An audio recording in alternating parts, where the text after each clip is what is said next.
Baik, Assalamualaikum warahmatullahi wabarakatuh. Perkenalkan nama saya Muhammad Komarudin Nur dari SGD 11. Baik, di sini saya akan menjelaskan materi PTA tentang sistem uropoetika, yaitu organ ren dan ureter. Langsung saja kita ke pembahasan. Untuk sistem uropoetika terbagi menjadi beberapa organ. Yang pertama ada organ ren, yaitu terdiri dari atas sepasang organ ren yaitu ren dextra dan ren sinistra. Kemudian terdapat ureter, yaitu juga sepasang, ureter dextra dan ureter sinistra. Kemudian selanjutnya ada vesika urinaria, dari ureter masuk ke vesika urinaria, yaitu tempat penampungan urin, kemudian nanti akan keluar ke uretra. Baik, kita langsung saja ke pembahasan organ yang pertama, yaitu organ ren. Di mana untuk ren sendiri terletak di regio lumbal atau regio flank. Dan ren ini juga merupakan organ ekstraperitoneal atau retroperitoneal yang primer. Kenapa dinamakan retroperitoneal yang primer? Dikarenakan organ ren ini sudah sejak embrio terletak di bagian regio retroperitoneal. Untuk secara morfologi, untuk ren sendiri ini memiliki bentuk seperti kacang dan berwarna merah tua. Untuk ren sendiri tadi sepasang, yaitu ren dextra dan sinistra. Untuk ren dextra, ini letaknya akan lebih rendah dibandingkan dengan ren yang sinistra. Dikarenakan ren dextra akan berhimpitan langsung dengan organ hepar. Di sini apabila heparnya tidak diangkat, maka akan terlihat bahwa hepar ini akan mendesak bagian dari ren dextra, sehingga ren dextra ini akan lebih uh, bawah dibandingkan dengan ren sinistra. Kemudian untuk ren dextra sendiri, ini akan terletak setinggi vertebra lumbal 1 dan bagian bawahnya terletak di setinggi vertebra lumbal 5. Sedangkan untuk yang ren sinistra, ini akan lebih tinggi yaitu terletak setinggi vertebra torakal 11 atau ada yang mengatakan torakal 12 dan untuk bagian inferiornya ini terletak setinggi vertebra lumbal 4. Kemudian untuk ren sendiri ini terbagi menjadi dua ekstremitas, yaitu ekstremitas yang superior yang langsung berhubungan dengan glandula renalis dan untuk mohon maaf untuk ekstremitas yang inferior ini nanti akan terlihat lebih jelas dibandingkan yang ekstremitas yang superior.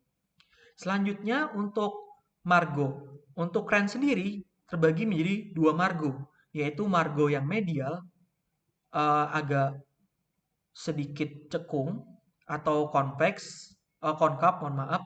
Untuk yang margo lateralnya ini terlihat cembung atau konveks. Kemudian untuk margo medial ini terdapat bangunan atau terdapat yang namanya hilus renalis, di mana hilus renalis ini merupakan pintu yang dilewati oleh 3 bangunan. Yang pertama dari ventral ke dorsal, yaitu pertama ada uh, vena renalis, kemudian di bawahnya ada di bagian media terdapat arteri renalis, dan di bawahnya lagi ada pelvis renalis yang berhubungan langsung dengan ureter. Kemudian untuk margo lateral dari ren sendiri, ini disebut juga dengan linea Bradel. Nanti mungkin saya akan menjelaskan lebih lanjut untuk linea Bradel tersebut. Selanjutnya, ren juga terbagi menjadi dua pasies, yaitu pasies anterior dan pasies posterior. Ini untuk pasies posteriornya. Untuk pasies anterior, pada organ ren ini lebih cembung atau konveks, sedangkan untuk yang pasies posterior ini bentuknya lebih datar dibandingkan fasies yang anterior. Dikarenakan fasies posterior ini akan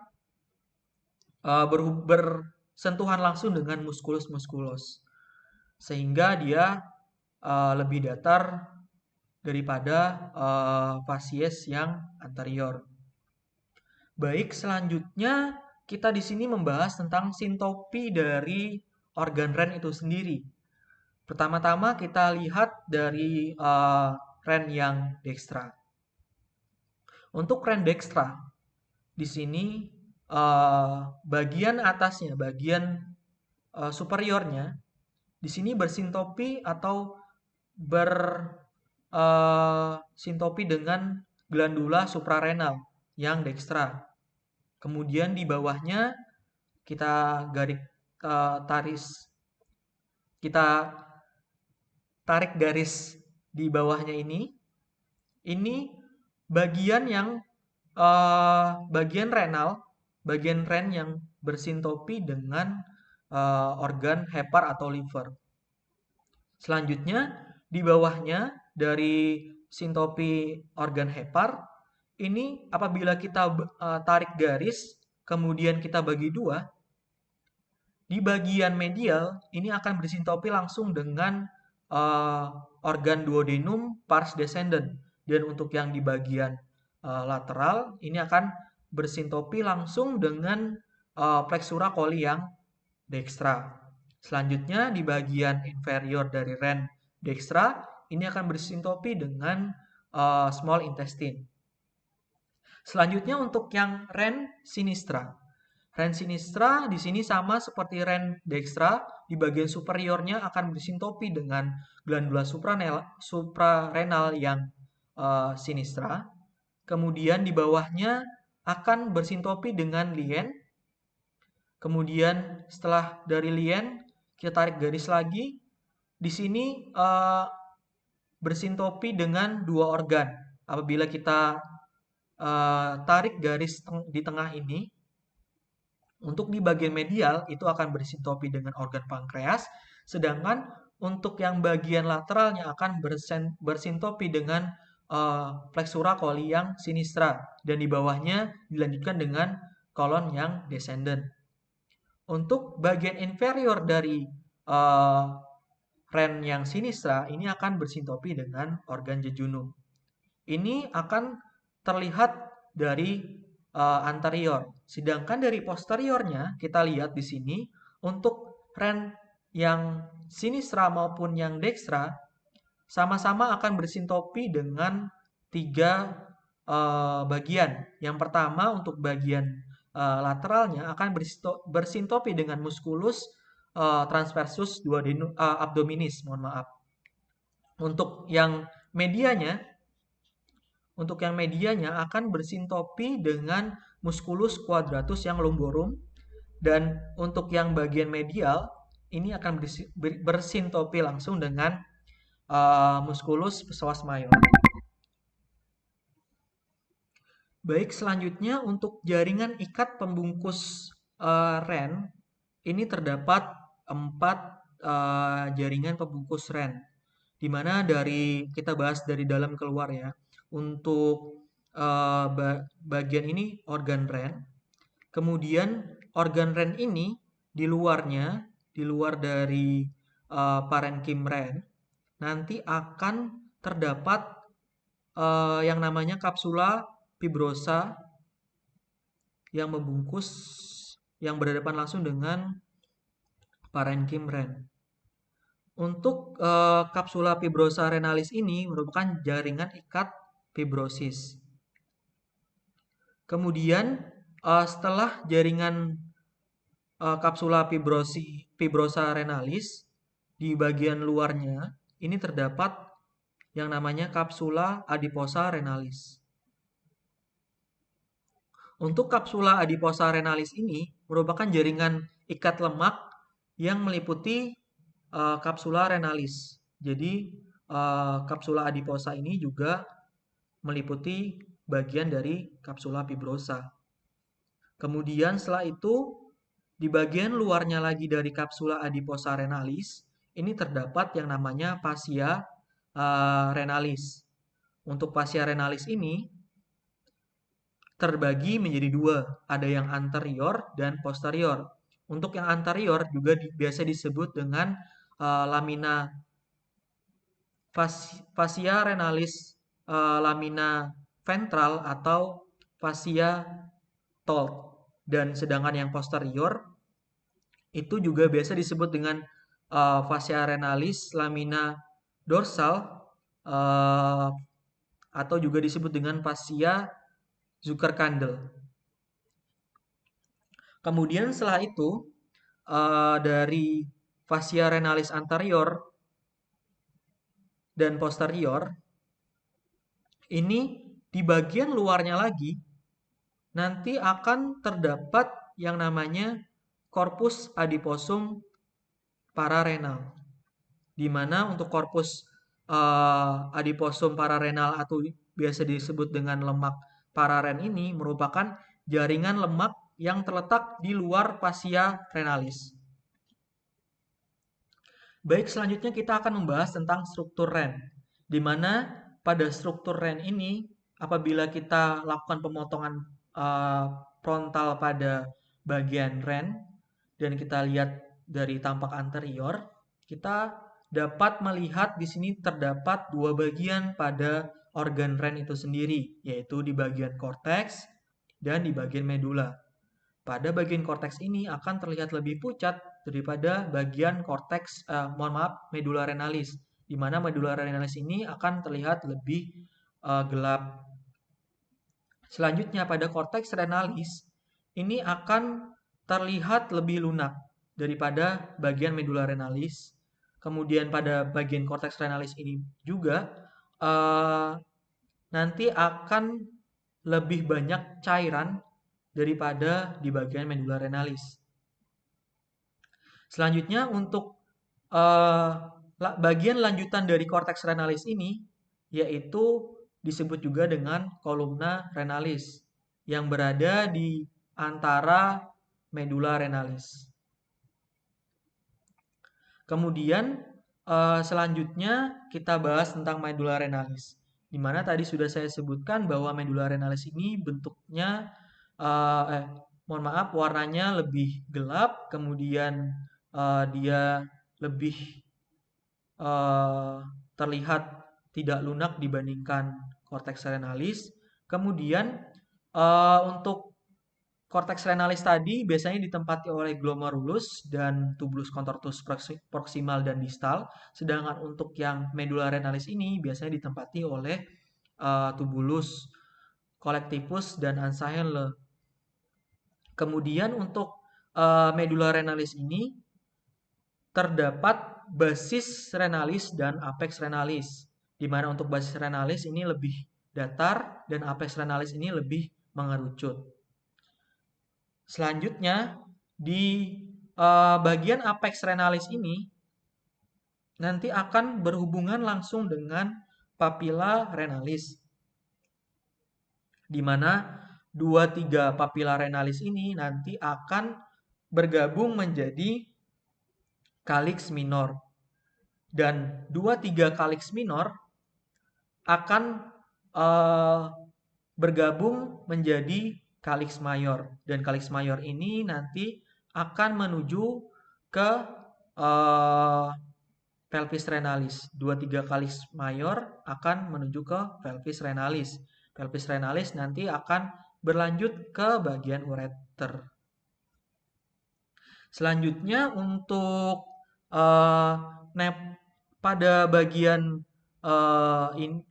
ginjal terdapat nefron, di mana nefron itu merupakan satuan unit terkecil dari bagian ginjal itu sendiri. Dan di dalamnya tadi sudah saya sebutkan beberapa, yaitu terdapat glomerulus, capsula Bowman, kemudian tubulus contortus proximal, tubulus contortus distal, ansa Henle, dan tubulus collectivus.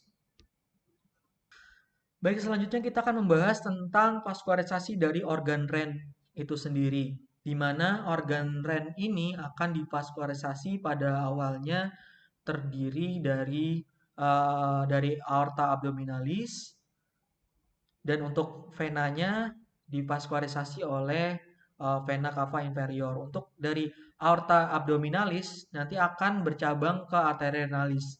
Namun di sini terdapat sedikit perbedaan antara arteri renalis yang sinistra dan dextra. Untuk arteri renalis yang sinistra ini akan lebih pendek daripada arteri renalis yang dextra. Sedangkan vena renalis yang sinistra akan lebih panjang daripada vena renalis yang ke arah dextra. Baik, dari aorta abdominalis tadi masuk ke arteri renalis. Selanjutnya dari arteri renalis akan bercabang ke arteri segmentalis, di mana arteri segmentalis ini terdapat 4 bagian di anterior dan 1 bagian di posterior.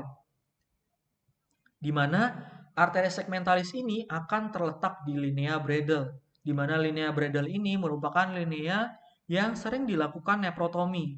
Kenapa sering dilakukan nephrotomy pada linea Bredel? Dikarenakan untuk arteri segmentalis ini biasanya sudah tidak beranastomose, sehingga kecil kemungkinan perdarahan yang besar terjadi di bagian linea Bredel ini.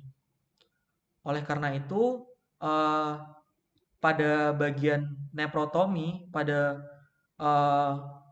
perlakuan nephrotomy biasanya dilakukan di linea Bredel ini untuk memperkecil kemungkinan perdarahan yang besar. Selanjutnya dari arteri segmentalis itu akan bercabang ke arteri lobaris. Masing-masing lobus bercabang ke arteri lobaris, kemudian ke arteri interlobaris, kemudian akan masuk ke arteri arcuata, kemudian dari arteri arcuata akan bercabang lagi menjadi arteri interlobularis, kemudian dari interlobularis sebelum masuk ke glomerulus, darah itu akan melalui arteriol afferent, kemudian masuk ke dalam glomerulus. Dari glomerulus akan keluar ke arteriola efferent. Setelah itu akan masuk ke arteri rekta. Ke arteriola efferent, kemudian ke arteri rekta. Selanjutnya masuk ke vena rekta, di mana ini adalah peredaran darah balik yang membawa darah kotor yang kayak CO2, kemudian masuk ke vena arcuata, kemudian masuk ke vena interlobularis, dan keluar ke vena renalis. Dan akan masuk ke vena cava, akan bermuara ke vena cava inferior. Untuk inervasi dari organ Ren ini sendiri itu inervasi oleh plexus aorticorenalis. Baik, selanjutnya kita akan membahas tentang organ ureter, di mana untuk ureter ini merupakan tabung muskuler yang mengalirkan urin dari ginjal menuju ke tempat penampungan urin, yaitu vesika urinaria. Selanjutnya, untuk ureter ini juga merupakan organ retroperitoneal yang primer, dikarenakan sejak embrio, ureter ini sudah terletak di bagian retroperitoneal. Secara anatomi, untuk ureter sendiri, ini dari dinding ventral abdomen itu terletak di titik 5 cm linea mediana dextra dan sinistra pada linea transpylorica. Di sini transpylorica yang sejajar dengan pylorus gaster menuju ke bawah hingga tuberculum pubicum. Sebelum masuk ke vesika urinaria. Selanjutnya untuk di bagian dorsal itu terletak di dinding dorsal abdomen, yaitu di titik 5 cm linea mediana kanan dekstra dan sinistra pada linea transpylorica, sama seperti bagian ventral, yaitu sejajar dengan pylorus gaster. Kemudian akan berlanjut ke bawah, ke inferior, ke spina iliaca posterior superior atau SIPS. Jadi untuk bagian ada perbedaan antara bagian ventral dan bagian dorsal. Di bagian ventral, di bagian inferior ini terletak di tuberculum pubicum, dan bagian posteriornya atau bagian dorsalnya itu terletak di SIPS. Selanjutnya, untuk ureter sendiri terdapat beberapa penyempitan, di mana yang pertama yaitu penyempitan pertama yaitu di peralihan pelvis renalis ke ureter.